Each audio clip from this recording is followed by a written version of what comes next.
दोस्तों, राहुल गांधी के नेता प्रतिपक्ष बनने के बाद से देश की सियासत में बड़ा बदलाव नजर आ रहा है। जिन लोगों ने यह मुगालता पाल रखा था कि मोदी के तीसरी बार प्रधानमंत्री बनने के बाद देश वैसा ही चलता रहेगा जैसा 10 सालों से चलता आ रहा है, अब उन लोगों को हकीकत समझ आ रही है कि मोदी और बीजेपी की मनमानी के दिन अब पूरे हो चुके हैं। संसद से लेकर सड़क तक कई ऐसे उदाहरण पेश हो चुके हैं जहां बीजेपी की कमजोरी और मोदी की मजबूरी सामने आ गई है। सबसे ताजा उदाहरण केरल के वायनाड से सामने आया है दोस्तों, जहां भूस्खलन यानी लैंडस्लाइड के कारण जान माल की भारी क्षति हुई है, जान माल का भारी नुकसान हुआ है कह सकते हैं। राहुल तो यहां पहुंच गए थे और मोदी को भी शनिवार को वायनाड जाना पड़ा, क्योंकि मोदी से सवाल किए जाने लगे थे कि राहुल गांधी और कांग्रेस तो यहां लोगों को राहत पहुंचाने के काम कर रहे हैं, लेकिन मोदी क्या कर रहे हैं जबकि वो प्रधानमंत्री हैं। और इसी तरह वक्फ बोर्ड संशोधन विधेयक को बीजेपी ने पेश किया तो उसे भी विरोध के कारण जेपीसी को भेजना पड़ा। लेकिन इसमें भी बीजेपी की असलियत उजागर हो गई कि वो किस तरह अल्पसंख्यकों के हितों की अनदेखी कर रही है। इसके अलावा SC/ST आरक्षण में क्रीमी लेयर को बाहर करने वाले सुप्रीम कोर्ट के फैसले को भी सरकार ने नामंजूर कर दिया है। यह भी मोदी की मजबूरी का ही एक और उदाहरण कह सकते हैं, क्योंकि सरकार ऐसा नहीं करती तो फिर विपक्ष का यह आरोप और पुख्ता हो जाता कि मोदी सरकार दलित और पिछड़ों की विरोधी सरकार है। इस चुनाव में अपनी कई सीटें गंवा चुकी बीजेपी ये बिल्कुल नहीं चाहेगी कि वो कमजोर दिखे, लेकिन संसद के दोनों ही सत्रों में नरेंद्र मोदी की सरकार कई बार कमजोर दिखी। खासकर इस मानसून सत्र यानी बजट सत्र में तो बीजेपी अपने ही फैसलों के कारण पानी पानी होती हुई नजर आई। याद कीजिए किस तरह पत्रकारों को संसद के भीतर जाने से रोका गया और उन्हें एक कमरे में बंद करके रिपोर्टिंग करने को कहा गया। राहुल गांधी ने मीडिया की इस पिंजरबंदी यानी जो पिंजरे में वो बंद किए गए थे उस पिंजराबंदी के खिलाफ राहुल गांधी ने संसद में आवाज उठाई, तो उसके बाद यह फैसला पलटा गया और लोकसभा अध्यक्ष ओम बिरला ने फिर पत्रकारों से मुलाकात की। आइए जरा पत्रकारों के बारे में क्या कुछ कहा था संसद के अंदर लोकसभा में राहुल गांधी नेता प्रतिपक्ष के रूप में। आइए जरा सुन लेते हैं राहुल गांधी को। सर आपने एक और चक्रव्यूह बना दिया है सर। नो मीडिया वालों को सर आपने पिंजरे में बंद कर दिया सर, उनको बाहर निकाल दीजिए प्लीज। एक सर बेचारे सर बेचारे सर मीडिया वाले हैं सर। बेचारे नहीं है वे, बेचारे शब्द मत बोलो उनके लिए। सर नॉन बेचारे मीडिया वाले हैं सर। नो बेचारे नहीं, नॉन बेचारे सर, नॉट बेचारे मीडिया वाले हैं सर। हाँ सर नॉट बेचारे। एक मिनट आप, मैं बैठा हूँ ना, वह आप आसन पे बात कर रहे हो तो आसन को बात करने दो। नो मैं बताऊंगा सर। नॉट बेचारे मीडिया वालों ने कहा है सर कि प्लीज, उन्होंने मुझसे कहा है कि आपसे हाथ जोड़कर कहें कि उनको निकलने दें क्योंकि वो बड़े डिस्टर्बेंस है। एक मिनट प्लीज। तो सुना आपने राहुल गांधी को, यानी लोकसभा और राज्यसभा में विपक्ष की आवाज को दबाने की कोशिशों पर भी अब तगड़ा जवाब सरकार को मिलने लगा है। यह सब इसीलिए हो रहा है क्योंकि बीजेपी की ताकत अब बहुत ज्यादा घट गई है, कम हो गई है और राजनीति के उसके हथियार अब बेकार साबित हो चुके हैं। वहीं राहुल गांधी नेता प्रतिपक्ष बनने के बाद जिस तरह की सक्रियता संसद के भीतर और बाहर दिखा रहे हैं, उसका मुकाबला करना भी बीजेपी के लिए नामुमकिन हो चुका है। मोदी राहुल के बाद वायनाड तो पहुंचे हैं, लेकिन मणिपुर समेत और जिन जगहों पर राहुल गांधी गए हैं, क्या वहां भी नरेंद्र मोदी पहुंचेंगे? ये बड़ा सवाल अब उठने लगा है। और इधर शुक्रवार को आम आदमी पार्टी के नेता मनीष सिसोदिया को 17 महीने जेल में रखने के बाद सुप्रीम कोर्ट से जमानत मिल गई है। इसे बीजेपी के लिए बड़ा झटका माना जा रहा है। वहीं उद्धव ठाकरे ने अपने 3 दिन के दिल्ली दौरे में कांग्रेस और आम आदमी पार्टी के नेताओं से जो मुलाकात की है, उससे इंडिया गठबंधन की महाराष्ट्र चुनाव में जीत की नींव तैयार हो चुकी है।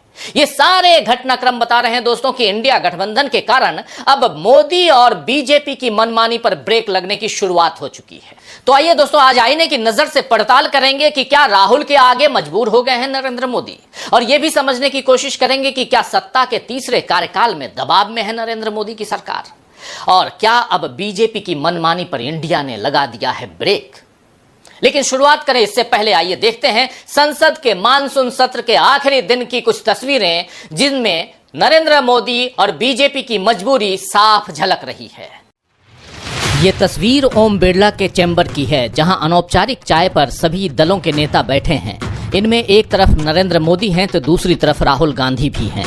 कांग्रेस ने इस तस्वीर को टैग करते हुए ट्वीट किया, सहजता के आगे असहज होता अहंकार। ये तस्वीर देखिए, इस तस्वीर में एक कहानी छिपी है। कहानी एक ऐसे योद्धा की जो लाख मुश्किलों के बाद भी अपने पथ पर अडिग रहा, जिसे सच के रास्ते से हटाने के लिए एक अहंकारी आदमी ने तमाम झूठ बुलवाए, बेबुनियाद कहानियां गढ़वाई, करोड़ों रुपए लगा दिए, लेकिन उस योद्धा ने अपनी सहजता और धैर्य से सारी कोशिशें तबाह कर दी। और आज वो उसी अहंकारी आदमी के सामने बैठकर बेफिक्र और बेखौफ मुस्कुरा रहा है।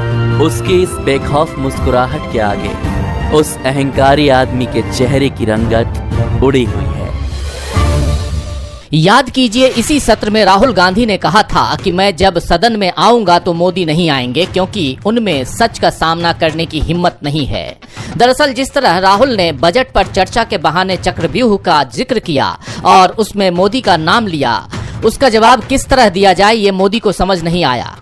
अनुराग ठाकुर ने जाति जनगणना के बहाने जवाब देने की कोशिश की तो वो दांव भी बीजेपी पर उल्टा पड़ गया, क्योंकि इस देश में जिसकी अपनी जाति का पता नहीं जैसी बातों का मतलब लोग अच्छे से जानते हैं, और अब राहुल का अपमान लोगों को बर्दाश्त नहीं होता। मोदी ने अनुराग ठाकुर के भाषण को रिपोस्ट किया तो वहां भी वो फंस गए। हालांकि इसके बाद भी उन्हें ओम बिरला के चैम्बर में राहुल के साथ चाय पीने के लिए रुकना पड़ा, क्योंकि नेता प्रतिपक्ष को मोदी जितना उपेक्षित करेंगे उतनी ज्यादा उनकी मुश्किलें बढ़ेंगी। और इसी तरह संसद के आखिरी दिन राज्यसभा में भी मोदी सरकार तब बुरी तरह फंस गई जब सपा सांसद जया बच्चन ने सभापति जगदीप धनखड़ की टोन यानी लहजे पर अपनी आपत्ति दर्ज की और सभापति ने इस शिकायत पर उन्हें फटकारने की कोशिश की तो समूचे विपक्ष ने वॉकआउट कर दिया। क्या कुछ कहा था उस दिन जया बच्चन ने, आइए जरा सुन लेते हैं।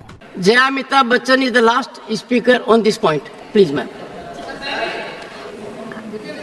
सर, मैं जया अमिताभ बच्चन ये बोलना चाहती हूँ, मैं कलाकार हूँ, बॉडी लैंग्वेज समझती हूँ, एक्सप्रेशन समझती हूँ, और सर मुझे माफ़ करिएगा मगर आपका टोन जो है is not acceptable. We are colleagues, sir. You may be sitting on the chair. Jaya ji. And I remember when I went to school. Jaya ji, take your seat. Jaya ji, take your seat. Take your seat. Take your seat. Take your seat. Jaya, 1 second, honorable members. Honorable members. Honorable no. बैठिए. Honorable members. बैठिए. I know how to deal with it. बैठिए. जया जी, you earned a great reputation. Jaya Bachchan ने साफ साफ मांग की कि सभापति माफी मांगे, और ये उनके अकेले की मांग नहीं है बल्कि उनके साथ पूरा विपक्ष खड़ा था। कांग्रेस ने भी इस पर मीडिया से बात करके साफ किया कि सभापति का ये व्यवहार किसी तरह से स्वीकार्य नहीं है। विपक्ष इस मुद्दे पर जगदीप धनखड़ के खिलाफ अविश्वास प्रस्ताव लाने की तैयारी कर रहा है। असल में संसद के भीतर जिस तरह का रवैया बीजेपी का रहा और उसके साथ साथ लोकसभा अध्यक्ष और राज्यसभा सभापति ने विपक्ष को दबाने की जो कोशिश की, उसमें भी जनता के बीच बीजेपी की छवि खराब हुई है। संसद के 2 ही सत्रों में ओम बिरला और जगदीप धनखड़ का पक्षपाती रवैया सामने आ गया और इससे जनता को पिछली सरकार का वो दौर भी याद आ गया जब विपक्ष के 100 से ज्यादा सांसदों को निलंबित करके सदन के बाहर कर दिया गया था। मोदी सरकार ने तब इस तरह की कार्रवाइयों पर अफसोस प्रकट नहीं किया और अब भी उसका रवैया वैसा ही दिख रहा है। तो जनता भी ये मानने लगी है कि बीजेपी संविधान की भावनाओं का सम्मान नहीं कर रही है। इसका नुकसान अब बीजेपी को भुगतना पड़ रहा है और साफ दिख रहा है कि इंडिया गठबंधन के दबाव में अब बीजेपी को झुकना पड़ रहा है। दरअसल बीजेपी की कमजोरी चुनावों के दौरान ही सामने आ गई थी, जब मोदी के भाषणों में बीजेपी की नीतियों से ज्यादा कांग्रेस के घोषणा पत्र की चर्चा होती थी। कांग्रेस के लोगों ने न्याय पत्र का जितना प्रचार नहीं किया होगा, उससे कहीं अधिक प्रचार अकेले नरेंद्र मोदी ने कर दिया।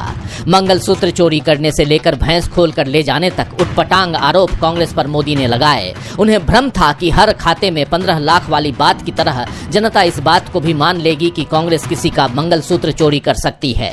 लेकिन 10 साल केंद्र की सत्ता में रहने के बाद भी नरेंद्र मोदी जनता की नब्ज नहीं पकड़ पाए, जबकि राहुल गांधी ने यह काम बखूबी किया। राहुल ने भी जनता के बीच बीजेपी बीजेपी पर आरोप लगाए कि बीजेपी बहुमत से सत्ता में आई तो संविधान बदल देगी और जनता ने राहुल की बात मानी भी। शायद बीजेपी अब तक इस सदमे में है कि आखिर जनता ने मोदी की जगह राहुल की बात कैसे मान ली। बीजेपी ने चुनावी नतीजों की समीक्षा बैठकों में इस बात को स्वीकार भी किया कि संविधान बदलने की बात बीजेपी पर भारी पड़ गई। इसीलिए संसद में आने के बाद मोदी ने संविधान के प्रति को माथे में लगाकर संदेश देना चाहा कि बीजेपी संविधान के साथ खड़ी है। संविधान हत्या विरोधी दिवस मनाने का ऐलान भी हो गया और ओम बिरला और जगदीप धनखड़ ने कई बार विपक्ष को इमरजेंसी की याद दिलाते हुए ये बताया कि मोदी सरकार संविधान बचाने के लिए प्रतिबद्ध है। तो इस तरह के हथकंडों के साथ साथ बीजेपी अगर अपने रवैये में बदलाव लाती तो शायद लोग ये मानते कि बीजेपी से संविधान को कोई खतरा नहीं है।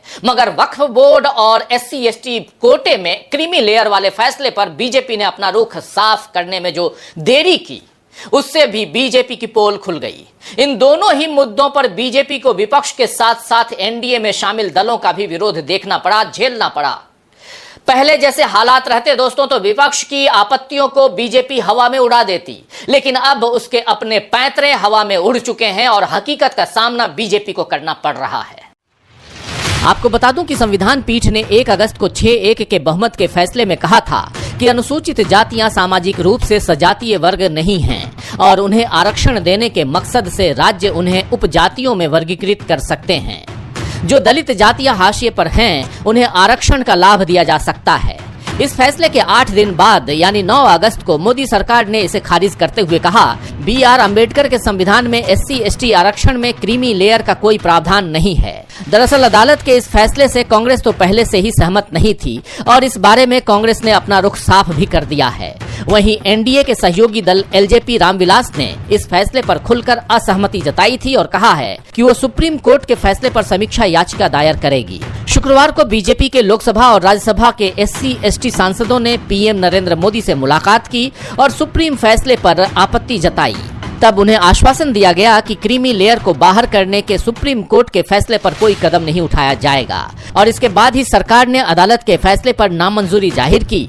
हालांकि बतौर पार्टी बीजेपी ने अभी तक साफ नहीं किया है कि वो सुप्रीम कोर्ट के फैसले को खारिज करती है या मानती है, क्योंकि शुक्रवार का जो फैसला था वो एनडीए सरकार का था जिसमें बीजेपी के अलावा बाकी दल भी शामिल हैं। वैसे शुक्रवार से पहले गुरुवार को भी बीजेपी को वक्फ बिल पर झुकना पड़ा था, क्योंकि सरकार को समर्थन दे रहे टीडीपी और LJP रामविलास ने इस बिल का भी विरोध कर दिया था। यह बिल अब संसदीय समिति को भेज दिया गया है।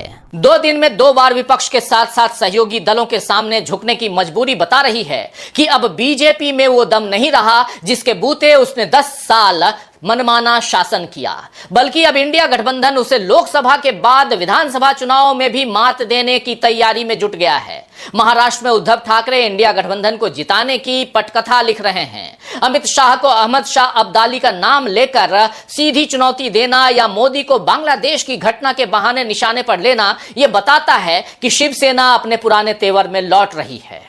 पिछले दिनों दिल्ली में उद्धव ठाकरे ने मल्लिकार्जुन खड़गे, राहुल गांधी, सोनिया गांधी, सुनीता केजरीवाल इन सब से जिस तरह से मुलाकात की है उससे समझ में साफ आ रहा है कि इंडिया गठबंधन हर तरह से मजबूत है। इधर मनीष सिसोदिया को जमानत मिलने के बाद अब आम आदमी पार्टी दिल्ली में अपनी चुनावी तैयारियों को धार देने में जुट गई है, यह भी साफ हो गया है। देश के सियासी हालात बता रहे हैं कि एक तरफ बीजेपी की धार कुंद पड़ गई है और दूसरी तरफ इंडिया गठबंधन का जोश बढ़ता जा रहा है। राहुल गांधी की मोहब्बत की राजनीति अब अपने रंग में दिखने लगी है। खैर, महान शायर शकील बदायूनी ने ठीक ही फरमाया है कि कांटों से गुजर जाता हूं दामन को बचाकर, कांटों से गुजर जाता हूं दामन को बचाकर, फूलों की सियासत से मैं बेगाना नहीं हूं।